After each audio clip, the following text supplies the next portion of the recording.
Hey, it's me, Atticus, the guy who hates Jurassic World, here to talk about Jurassic World Rebirth. Welcome back to Myths and Mischief. I bet you're asking yourself, what does this loser have to say about this one that he didn't say about the other ones? Well, children, let me tell you. In this millennium in which there has been 5 sequels made to Jurassic Park and the Lost World in 22 years, I can happily say we finally have one that lives up to what was done by Spielberg in 1993. I'm not even joking either. Even in the advertising, we see the side of InGen that created abominations, not the side that makes Velociraptor sidekicks. The side that tells you, don't mess with nature. Not the side that says, there is a certain amount of nature you can safely mess with. So if you haven't seen Rebirth, go watch it and come back, because in this 2-part video, I will not be holding back on spoilers. So this is your warning.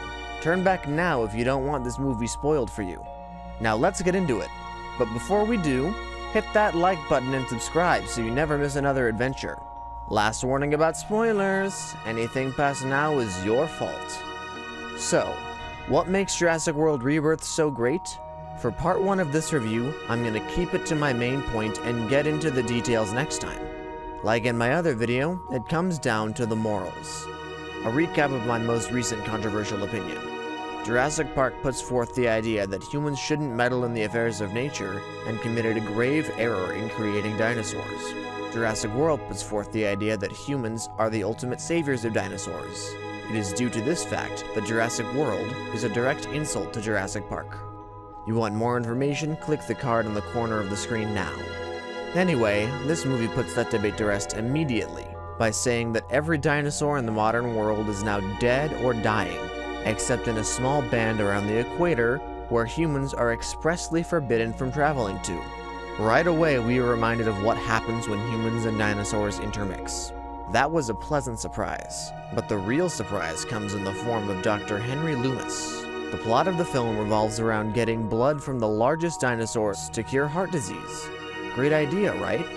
Well, not when the biggest private pharmaceutical company in the world is doing it and will not hold back on pricing. That's where Lumis comes in with the idea of stealing it from Big Pharma and making it open source. No patent, anybody can use the genes to make the cure. In his words, science is for all of us, not some of us. This moved me in a big way as somebody who struggles with an incurable chronic illness. The pharmaceutical industry has screwed me over again and again. My treatments are cost prohibitive. It won't kill me, but it'll suck for the rest of my life. To have the franchise that got me into making content come in and say, hey, I see you, and you're right in feeling like what you're going through is wrong, was one of the most liberating moments of my life as a filmmaker and film enjoyer. It doesn't feel shoehorned in at all. Dr. Lumis is brought on a life-threatening mission where he gets nothing except maybe some criminal charges and maybe some money. It's never specified if he's actually paid for this, which is sorta nuts when you think about it. But back on track. The fact that it's the outsider to all this, who just loves science, that looks at the corporate people and says, let's not give them their prize, is the perfect way to deliver this message. A scientist, teamed up with a bunch of mercenaries, convinces the mercenaries that it's better to give to the world without benefiting from it than to give to the rich and get a little richer yourself.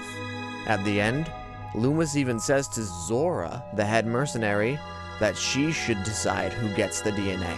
She is the one who decides everybody gets it. Big Pharma loses. And there it is at the core. It's not so hard to care about people enough to give them access to life-saving medical care. This movie kicked off July at the box office. July is Disability Awareness Month. What a way to let the disabled people who struggle to make ends meet and stay alive at the same time feel like their plight matters to people beyond others in their situation. In 1993, the political hot topic in the science world was the ethics of genetic engineering. Now, it's the ethics of who gets access to the latest healthcare developments. The movie makes the stakes real for the characters and alerts the world to the very real stakes we're facing right now, and how we can't stand for people with bottomless pockets controlling who gets to get better. Now, I know this movie is divisive, so please keep it civil in the comments. That said, I do genuinely want to hear your thoughts on this video. Please leave a comment with your thoughts, leave a like, and subscribe. Until our next adventure, I'm Atticus, and I'll see you there.